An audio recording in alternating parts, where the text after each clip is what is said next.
Ah putain, tous ces super-héros. Quel choisir? Marvel, DC, Marvel. Je sais pas vraiment. Qu'est-ce que je pourrais leur proposer? Ah, je vous avais pas entendu arriver. Ah, comme ça au moins le problème va être vite réglé. Alors, quoi vous dire? J'allais choisir entre regarder un film de super-héros de chez DC ou de chez Marvel. Parce que, dernièrement, je me suis revu un film de mon enfance, un super-héros, oui, mais ni de chez donc DC, ni de chez Marvel, aucune de ces deux firmes n'a vu émerger ce super-héros complètement barré. C'est juste la firme Trauma qui nous a sorti ça. On part à Traumaville. Allez, c'est parti avec Toxic Avenger.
Ah, les films de super-héros. Ça ne date pas d'hier.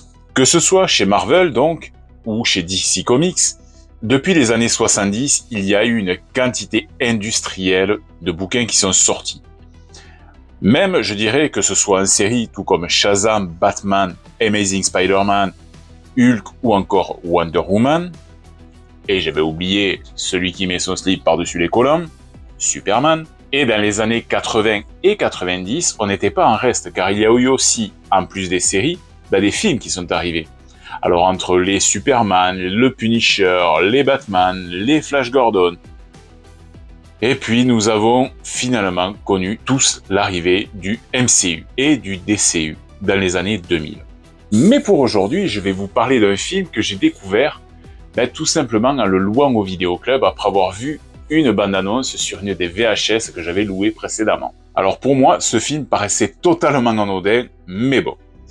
Donc on est au cours de l'année 1989 et je me replonge direction mes souvenirs et hop, me voilà au vidéoclub avec Olivier.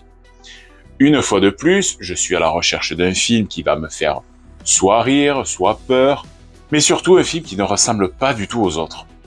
Olivier donc vient à mon secours et me propose une boîte dont la jaquette m'interpelle vraiment. Celle-ci. Alors là, il m'explique que c'est une petite boîte de production qui fait des films complètement barrés, mais vraiment bien sympathiques. J'étais curieux, voire même très curieux, donc je prends le film et je file direction la maison pour le découvrir. The Toxic Avenger est un film qui rentre dans plusieurs catégories. C'est à la fois une comédie avec un peu d'action, mais aussi un ton horrifique. Il est sorti en 1985 de la maison de production Trauma Entertainment et il est réalisé par Lloyd Kaufman et Michael Hertz, auquel on doit aussi The Mother's Day, Class of Nukenheim, mais également les 3 suites de Toxic Avenger. Ils auront fait aussi après Roméo et Juliette, mais beaucoup de nanars et beaucoup de séries Z. Honnêtement, l'entreprise de production Troma, c'est une mine de Z et de nanars. Mais c'est tellement bon que on continue. Ils produiront des centaines de métrages aussi fous les uns que les autres. Mais je reviendrai sur certains dans 2 prochaines vidéos, c'est promis. Toxic Avenger débute devant une décharge sauvage où sont entreposés des fûts, pour certains ouverts, qui laissent entrevoir leur contenu. À savoir une espèce de matière verte visqueuse qui a priori est totalement toxique.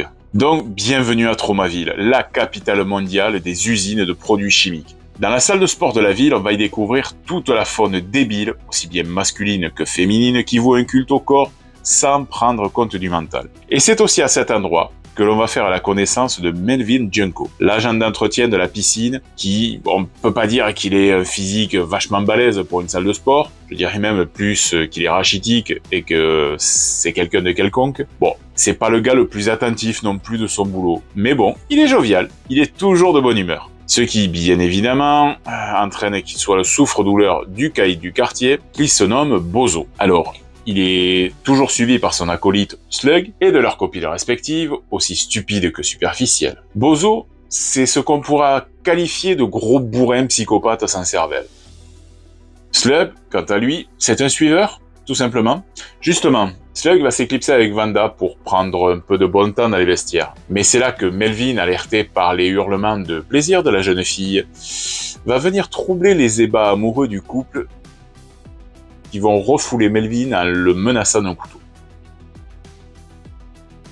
Le soir venu, les 2 couples d'amis, à savoir Slug et Vanda et Julie et Bozo, vont faire une petite balade en voiture sans but bien précis, tout en buvant et en fumant. Alors, je vous rappelle qu'il est interdit de boire au volant, qu'il faut boire avec modération et fumer, évidemment, des produits illicites est totalement interdit. On est d'accord. Chose que les 4 qui sont dans la bagnole se tapent, mais alors royalement. Justement, regarde. Un gamin à vélo qui ne demandait strictement rien à personne va être la cible du comportement psychopathique de Bozo, qui va le renverser volontairement, histoire juste de se marrer. Ouais, c'est drôle ça. C'est la crème ce mec, c'est pas possible. Vanda constate que le gamin qui gît à terre est très mal en point, mais qu'il bouge toujours. Bah, qu'à cela ne tienne, Bozo enclenche la marche arrière et roule sur la tête du pauvre jeune cycliste. Et je pense qu'en fait, ces connasses de gonzesses, car il n'y a pas d'autre terme, vont sortir de la voiture pour aller prendre des photos du cadavre.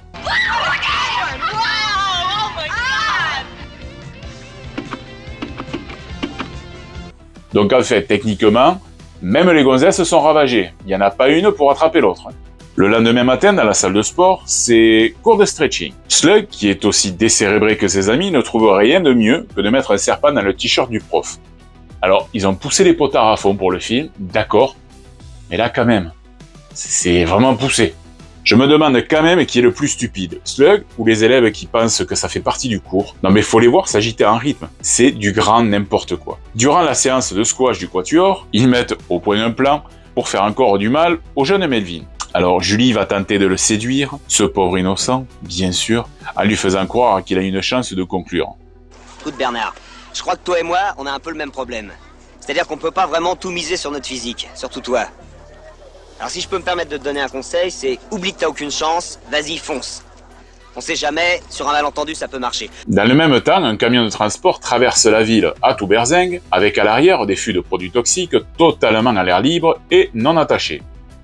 Alors, je sais bien que c'est qu'un film, et qu'à un moment donné, il faut une intrigue et il faut qu'il se passe quelque chose. Mais putain, les mecs, la FIMO, ça vous parle? Il faut attacher sa cargaison. C'est un minimum, bordel. Le pauvre Melvin tombe les 2 pieds en avant dans l'embuscade que lui a tendue la sulfureuse et machiavélique Julie. Donc, attirée dans les vestiaires, elle lui sort toute la panoplie de vampes de base. Elle est en bikini avec un regard langoureux, elle demande à Melvin d'enfiler un costume et de la rejoindre dans un coin un peu plus calme. Donc après s'être changé, l'espèce d'abruti de Melvin la rejoint. Mais lorsque le pauvre garçon réouvre ses yeux, il prend conscience qu'il est tombé dans un piège très, très humiliant. Raillé par tous ceux qui sont présents autour du bassin, Melvin peine à s'enfuir. Il essaye de monter les escaliers 4 à 4 pour s'échapper, mais tout le monde le poursuit pour continuer à se moquer de lui. Mais la seule solution pour en finir avec cette situation et semer ses poursuivants, notre pauvre victime la trouvera en se jetant par la fenêtre de l'étage. Donc là, on est en 1985, je vous rappelle, donc en 84 quand le film a été filmé. Et déjà, il y avait des harceleurs dans le lycée. Comme quoi, presque 40 ans plus tard, rien n'a changé. Hein. Il y a toujours les mêmes trous du cul dans les lycées, dans les collèges. Balèze, hein. L'atterrissage de Melvin se fera dans l'un des fûts de produits toxiques, qui se trouve sur la remorque du camion de tout à l'heure, qui a eu la riche idée de se garer juste à cet endroit-là. Bozo et toute la clique sont quand même descendus pour continuer à se foutre de Melvin, qui tant bien que mal a réussi à s'extirper du bidon, mais qui souffre et qui agonise au sol. La non-assistance à personne en danger, les gars, ça vous parle? Non? Peut-être? Oui? Je sais pas. La police arrive sur les lieux et tente de porter secours à l'adolescent. Sans succès, bien au contraire. Melvin souffre de graves lésions et en réussissant à se mettre tant bien que mal sur ses jambes, il parvient à fuir jusqu'à chez lui pour se laver. Il plonge dans un bain et une transformation va commencer à s'opérer. Alors, c'est pas cette transformation-là.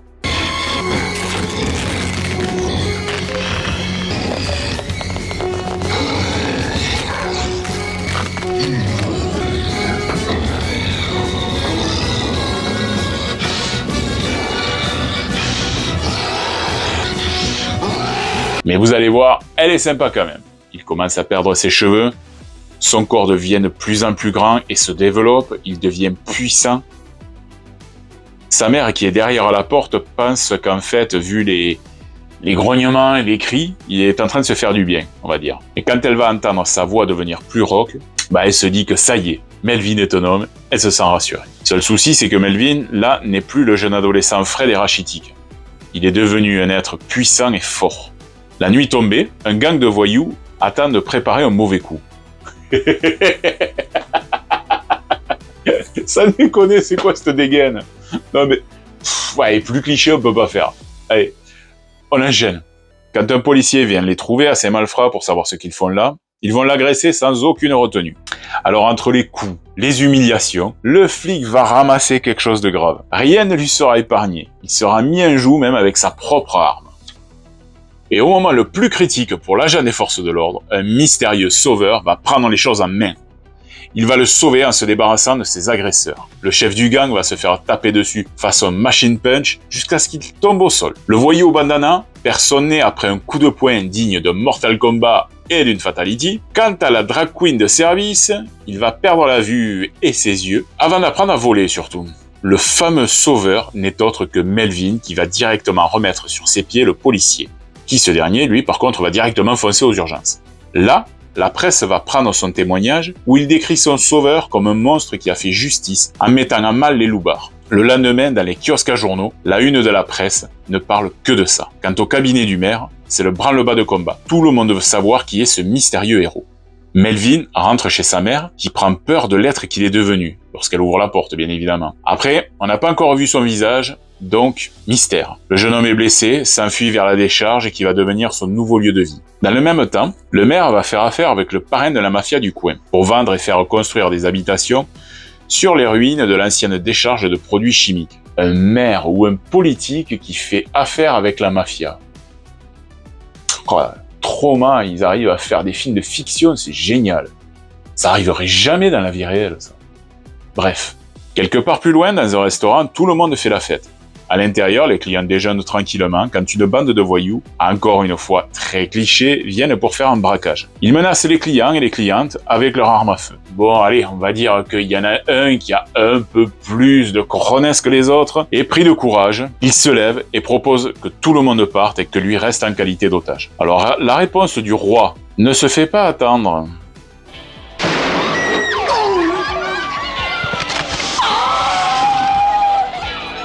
Alors, vu le QI des agresseurs, je suis pas certain qu'ils connaissent la valeur de l'otage.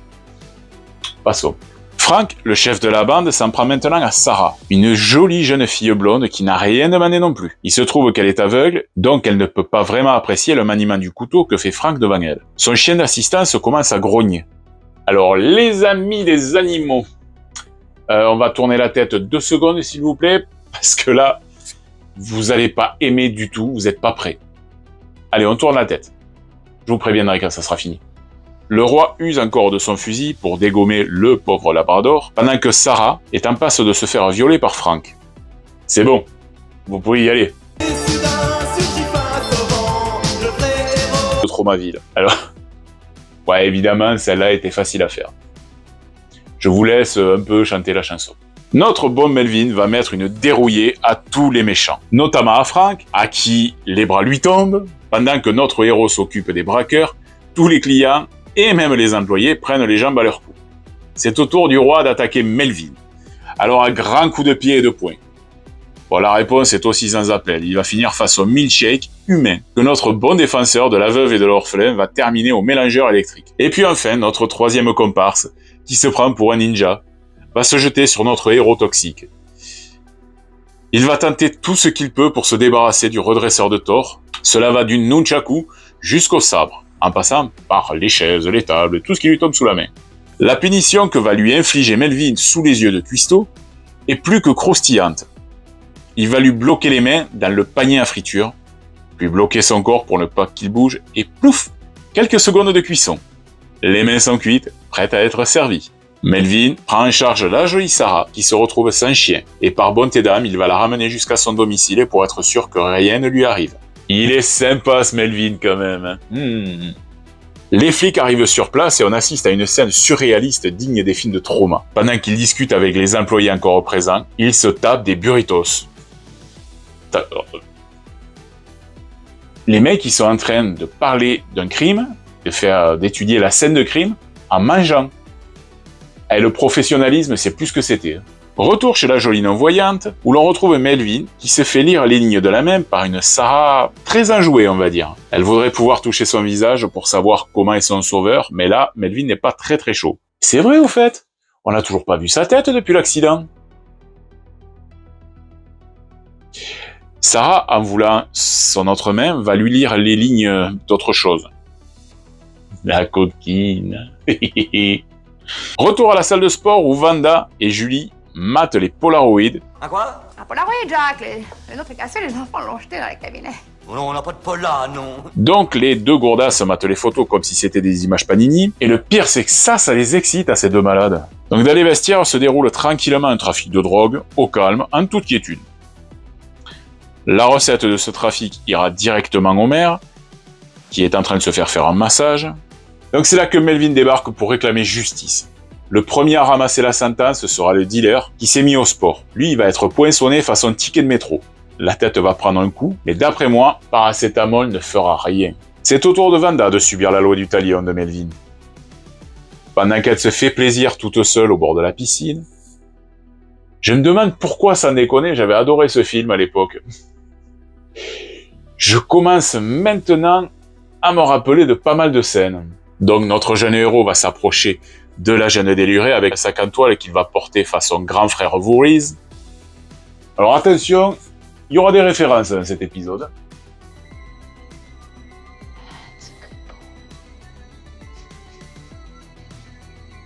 Vanda, qui est surprise, pense qu'il s'agit évidemment de Slug, et lorsqu'elle lui enlève le sac de sur lui, elle et même nous allons découvrir le visage de notre héros.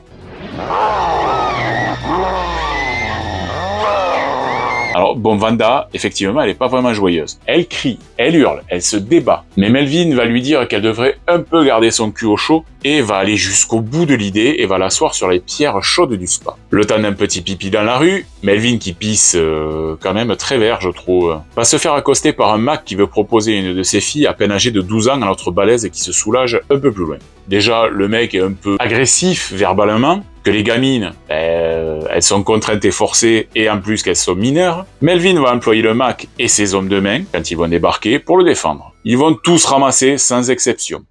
À partir de ce moment-là, Melvin ne va plus se cacher, et va venir en aide à beaucoup de personnes. Cela va d'enfants qui sont sauvés in extremis d'un accident de voiture, à une petite vieille qui va traverser la rue. Il fait la une de tous les journaux de la ville. C'est devenu le héros de Trauma City, celui dont tout le monde parle. Melvin, il est un peu trop efficace, ce qui va commencer à mettre le maire en colère. À juste titre, parce qu'il va craindre pour son business. Donc une seule solution, c'est de se débarrasser une bonne fois pour toutes du héros de Tromaville. Melvin va commencer à passer un peu plus de temps avec Sarah, avec qui une idylle pourrait bien naître. Un remake toxique de La Belle et la Bête. Ils vont consommer leur union, ce qui va mettre en émoi notre jeune puceau de Melvin. Notre nouveau couple va découvrir les joies de la vie à deux, et des moments de jeu et de tendresse également. Retour à la salle de sport, où Julie se prépare. Quand Melvin se jette sur elle, il va la poursuivre pour lui donner une bonne leçon à travers les couloirs du sous-sol du bâtiment.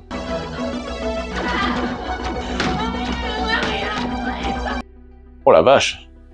C'est aussi sombre que les méandres des couloirs de l'usine où Freddy tuait tout le monde. Oh, ça donne pas envie. Hein. Il finit par la retrouver, et ciseaux en main, il... Non, vous verrez tout à l'heure. Alerte. Alerte. Dans le même temps, Bozo et Slug, qui n'ont pas leur voiture, décident de voler celle d'une pauvre vieille dame, qu'ils vont également passer à tabac. Mais c'est sans compter sur l'intervention de Melvin, qui va monter sur le toit de la voiture pour mettre un terme aux agissements de ces deux abrutis. Il va essayer de serrer un peu le cou de Slug, qui va être éjecté du véhicule. Le fort héros badass va se glisser dans la voiture pour donner une ultime leçon à son ancien bourreau. À travers toute la ville, le véhicule doré va finir par plonger hors route et exploser en tuant sur le coup le voyou Bozo. Ne vous en faites pas pour Melvin, lui il encaisse le choc sans broncher. Il repart en quête de justice.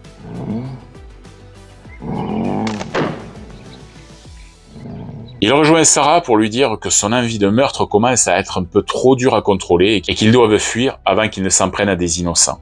Lors d'une conférence de presse, le maire ordonne à son chef de la police de tout faire pour tuer Melvin. Les flics parviennent accidentellement à trouver Sarah et son compagnon à l'extérieur de la ville. Ils sont en pleine séance de camping sauvage. Et pourquoi les emmerder alors qu'ils font du camping? C'est vachement bien le camping. Pastis partant bleu. Pastis délicieux. Alors? On n'attend pas Patrick? C'est le branle-bas de combat. L'armée se mêle à la police pour arrêter Melvin, voire le tuer. Seulement, plusieurs habitants de la ville sont contre le fait de s'en prendre au jeune héros. Tous se rendent devant la tente et pas mal commencent à protéger le jeune Melvin.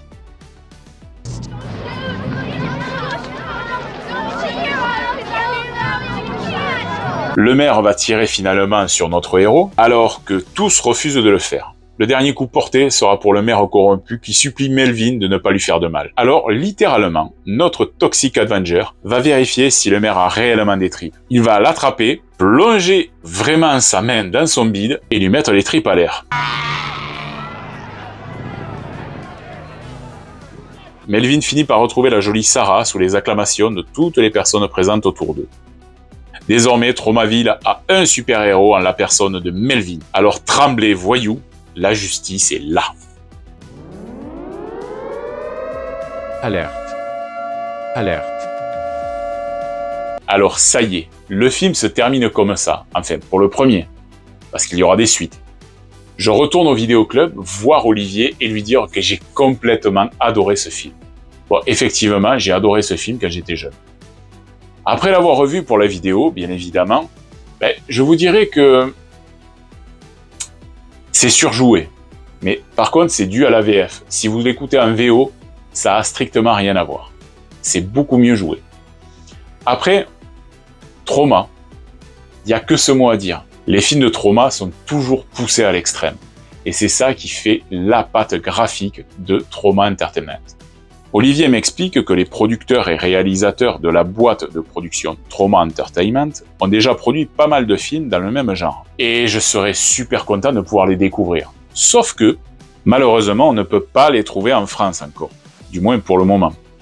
Je peux vous citer quelques pépites en provenance de chez Troma, que je verrai un peu plus tard, bien sûr. Il y a Atomic College, Graduation Day, Surf Nazi Must Die, Monster in the Closet, ou encore Killer Condom. Alors Killer Condom, je vous le conseille, il est juste hallucinant. Les aventures de Toxic Avenger se poursuivront pour 3 épisodes supplémentaires. Dans Toxic Avenger 2, Melvin part au Japon pour retrouver son père et combattre l'entreprise Apocalypse. Dans le 3e épisode, Melvin doit retrouver une énorme somme d'argent pour financer une opération qui pourrait redonner la vue à sa petite amie non-voyante. Et enfin, dans le 4e et dernier épisode, Melvin fera face à son plus grand combat, celui contre son double maléfique, issu de la ville d'Amortville, dans la Dimension Noire. Alors au casting, nous retrouvons Mark Torg, dans le rôle de Melvin, avant la transformation, je précise. C'est un des acteurs phares de la firme Troma. Il est apparu dans chaque Toxic Avenger, bien sûr, mais également dans Toxic Tutu, dans Return Nukem High, volume 2, et également dans Horribilis.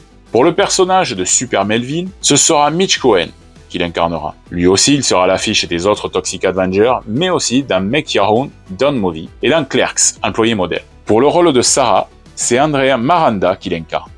Elle jouera aussi dans la 2e partie de Toxic Avenger, puis dans Two Top Bananas. Elle a essayé également la chanson en sortant 3 singles.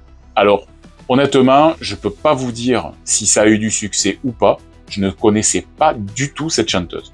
Pour le rôle de Julie, c'est Cindy Mannion qui fut choisie. Elle tourna dans Preppies, mais aussi aux côtés de John Travolta dans Blood Out. Gary Schneider, qui incarne Bozo, est un fidèle de chez Troma aussi. Il sera à l'affiche de Fille en cavale, Ilsa la louve des SS, Beach Girl et Greeting from Tromaville. Et pour finir, Monsieur Patrick Kilpatrick, qui fait une très courte apparition en tant que voyou dans le film du jour.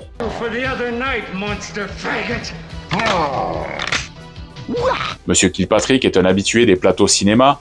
On a pu le voir dans Coup pour Coup, Class of 1999, Piège à grande vitesse, L'Effaceur, Blackwater, ou encore Sauver Willy, partie 3. C'est avec un budget de 500 000 $ que Toxic Avenger fut réalisé. Il en a rapporté tout juste, après 3 mois d'exploitation, plus de 15 millions. C'était un tel succès qu'une série animée fut dérivée, portant le nom de Toxic Crusader.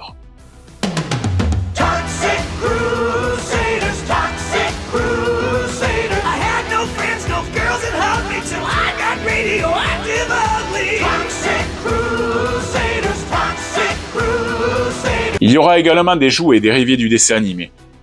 Bon, plutôt de bonne facture. Il y a quand même aussi des jeux vidéo qui en sont sortis de cette série animée. Alors il y a eu, c'est sorti sur multiples consoles, je vous le cache pas. Il y a eu de la Mega Drive, de la NES, de la Super NES, de la Game Boy. Et attention, roulement de tambour, pour cet été, prévu le 29 août 2025, un remake de Toxic Avenger va arriver au cinéma. Alors attention, ce ne sera pas du tout dans la mouvance de chez Troma, sexe, drogue et viscères, mais plutôt basé sur le dessin animé, donc certainement beaucoup plus familial. Au casting de cette nouvelle version, on y retrouvera Peter Dinklage, Kevin Bacon, Elijah Wood, Tyler Page et Jane Levy. Alors vous en faites pas, je vais vous en parler, c'est certain, parce que je peux pas manquer ça. Alors maintenant, la vidéo va se conclure ici. Je vous donne un petit indice concernant le film qui va arriver dans 15 jours. On va partir en Amazonie. En même temps, je vous propose de me rejoindre sur les réseaux sociaux, que ce soit sur Facebook, que ce soit sur Instagram, que ce soit sur X, ou même sur Discord. Vous cherchez la taverne de Sirophane sur Discord et vous allez me trouver. Je vous donne rendez-vous donc dans 15 jours pour une nouvelle vidéo. Celle-là, il va falloir vous accrocher à vos bassines parce que ça va être assez gerbant. En attendant, n'oubliez pas de laisser vos commentaires, je réponds à tous et c'est moi qui réponds. Et également, n'oubliez pas que les souvenirs sont dans la tête et dans le cœur et qu'ils ne demandent qu'à remonter. Bye bye, à très bientôt. Bon, moi en attendant, je repars. Je sais toujours pas ce que je vais regarder entre ces deux trucs. On verra bien. Allez, bye bye.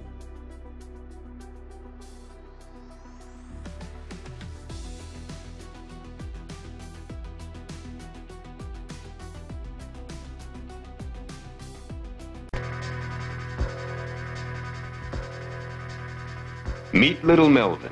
He's a 90-pound weakling. Everyone hated Melvin. I'm gonna take this mop and shove it down your throat. They teased him. I wanna do it with you. Okay. They taunted him. They tormented him until he had a horrifying accident and fell into a vat of nuclear waste.